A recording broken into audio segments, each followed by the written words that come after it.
आज दिनांक 12 मे 2026 रोजी सराफा बाजारात सोन्या चांदीच्या दरांमध्ये मिश्र चित्र पाहायला मिळालं। सोन्याच्या दरांमध्ये किरकोळ बदल दिसून आला, तर चांदीचे दर पुन्हा एकदा मोठी झेप घेतली।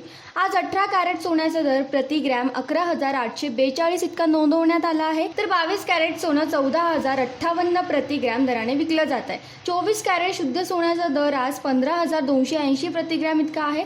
गेल्या काही दिवसांपासून सोन्याच्या दरांमध्ये सतत चढ उतार पाहायला मिळत असून गुंतवणूकदारांचे लक्ष आता आंतरराष्ट्रीय बाजाराकडे लागले। त्यात पंतप्रधान मोदींनी सोनं खरेदी करू नका म्हटल्यावर अचानक बाजारात सोनं खरेदीचं डिमांड कमी झालं असल्याचं चित्र आहे।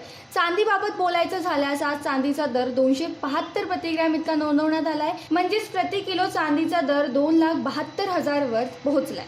औद्योगिक मागणी आणि जागतिक तेजीमुळे चांदीच्या दरात पुन्हा वाढ होताना दिसते। तज्ज्ञांच्या मते डॉलरची स्थिती, जागतिक तणाव आणि आंतरराष्ट्रीय बाजारातील हालचालींवर पुढील दर अवलंबून राहतील। आता ग्राहकांसमोर प्रश्न एकच, सोनं चांदीतील हा चढ उतार अजून किती वाढणार?